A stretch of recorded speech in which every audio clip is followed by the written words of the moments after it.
Hello, everybody. Welcome to the Coaching Seat TV with Toyinda. This is the first June installment, and I'm so excited about it. I am a best-selling author, business consultant, master coach, and the creator of the Champion Influence Coach Certification Program, the Champion Influence Creating Champion Conversations course, and the Coaching Seat Continuing Education platform. This month, our focus will be all about leadership and specifically leaders functioning as coaches. I plan to open up this month talking about coaching leadership. Then I plan to bring my ministry leader in to the studio to interview him and have a candid conversation about his coaching style, his leadership style, and how he grows teams. And I'm really passionate about the content this month because I am actually, for the first time, serving in ministry on the other side of ministry. So I am on a ministerial development team, and I've been learning the other side, of the organizational side of ministry. So I'm really excited to hear from my leader. And then as a business consultant, I'm always interested in leadership. And so as I watch our organization grow and develop, those are practical steps that can be shared with other ministry leaders. So let's get started. Research shows that coaching has a 6-time return on investment.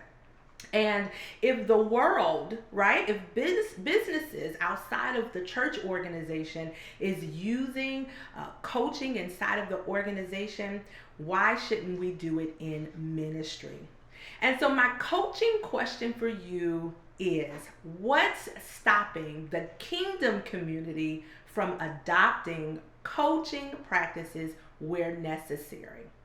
And I ask this question because some of our kingdom assignments, whether you have a full organization, you're operating as an itinerant minister, there's always another level. Let me say that again. There's always another level. We go from glory to glory. In the business world, we say we go from good to great.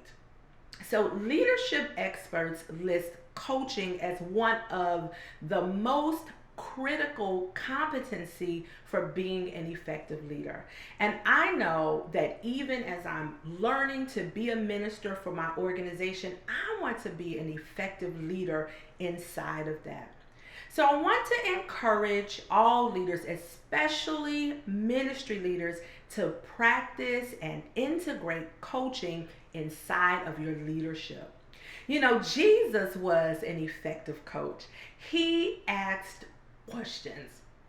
If you have been following my broadcast, I shared with you that coaching is used for equipping and intervening. It's also used for amplifying potential and extracting barriers. And Jesus did it well. He asked questions to provoke transformation. He asked questions to create awareness, and he asked questions to confront individuals' thought processes and their beliefs as well as their assumptions. So inside of our ministries, we have to take time to do this, and it will take time. So we have to position ourselves to create time to ask questions. So Jesus was an effective coach. I have an example here. Let me share it with you. Over in Matthew 16:13, Jesus asked his disciples, he says, "Whom do men say that I, the Son of Man, am?" That's a coaching question because there was some confusion going on in the camp. They were questioning who Jesus was. And so after the disciples gave their responses, Jesus then said in Matthew 16:15, "But whom say ye that I am?" So Jesus is asking them now, who do you say I am?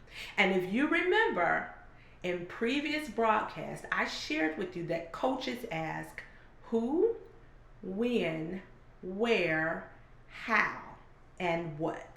So Jesus was an effective and still is an effective coach. His inquiry created awareness in the disciples.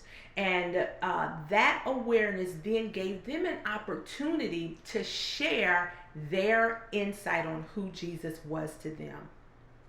So, what I want to do now is just move into this leadership and communication style of being a coaching leader.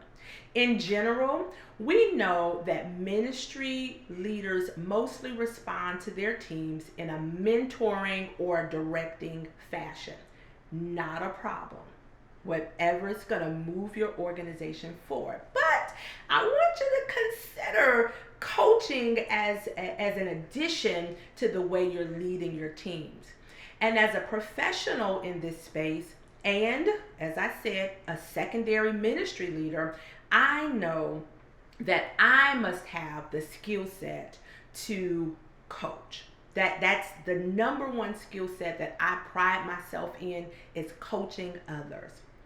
Coaching leaders cultivate their followers for the times ahead. So we don't just deal with what's happening in the now. We begin to speak to the future of the organization. Focusing on coaching requires relationship building and constant dialogue. That makes clear all expectations and how their contribution impacts the organization. It's so important that everybody on the team can articulate the vision of the organization. And in order for that to happen, the narrative has to be created from the leadership. So using coaching techniques brings out the best in people so that they bring out the best in work and in, for this situation, for ministry environments. So important. There's a book called Coaching for Performance, and the author agrees that coaching draws out the best in teams and individuals. And what happens here is it leads to improved performances. If we look back at what Jesus did with his followers, the disciples were able to see that after clarity was established, the transformation happened.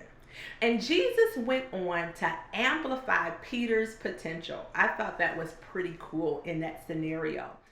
If we look back at what Jesus did with his followers, the disciples, we see that after there was clarity because he had inquiry, transformation was established. And that's really what we're trying to do as a coach. We're trying to establish transformation. And as I begin to wrap up, I want to share a list of 6 things that coaching leaders do well. Number 1, they develop their teams for the future. So a lot of the focus is not just on what's happening right in the now. They begin to develop their leaders for future opportunities as it relates to the vision of the church. Number 2, they make sure their teams have clear focus. And I don't know about anybody else, but when I'm confused, I come to a halt because then I don't know what I should be doing, how I should be doing it, and when I should be doing it. So as coaching leaders, we make sure that the teams have a clear focus. And in that, we want them to articulate that focus. Additionally, we make sure that our teams are heard and understood, that their perspective is at least acknowledged, even if what they're sharing with you is not the direction that you're going in. But to be able to hear your team out is what's going to empower them to keep pushing ahead. Number 4 is being able to focus on communication. And I know I've shared that a few times, but communication is so important when you have teams of individuals that need to move your vision forward. Because remember, I shared with you that leaders gain results through the people that they lead. Number 5, this focuses on the long-term impact of the organization. So being able to identify and clearly be very distinct in what you see happening for the organization, as well as how specific individuals will contribute to your organization, is going to help you as a ministry leader in the long run. Remember, our focus as a coaching leader is on the future outcomes and future developments. And then number 6, we actively listen to the team's verbal and non-verbal communication. So how many of us know that body language communicates at least 70% of what's being said? So it's very important that as we are dialoguing with our leadership team, with members of our ministry, even in your business organization, that you listen for the body language, listen for the nonverbals. When coaching leaders are active in organizations, and I really love this. This is very key and very important. What happens as it relates to your team, you equip them with the skills to problem solve. This means that you as a leader, you do not have to provide solutions all of the time for the individuals that you have in leadership. I love that. It also produces growth and development for your leadership team. Again, we want to go from glory to glory, or in the business world, we say we want to move from good to great. Also, your team is more engaged and invested in the organization. So when we're empowered to push ahead, it's because we have some type of investment in the organization.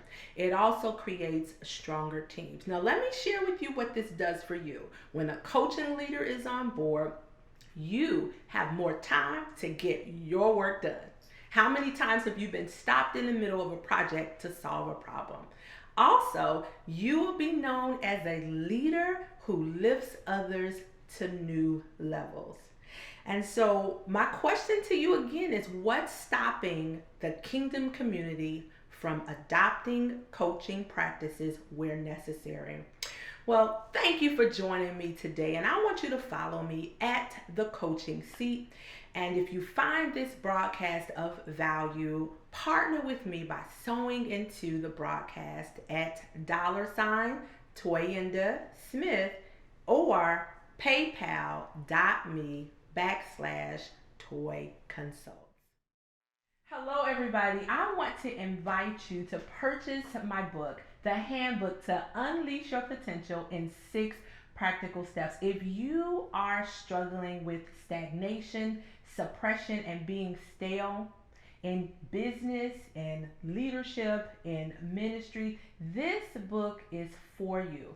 I give you 6 practical steps to achieve in life.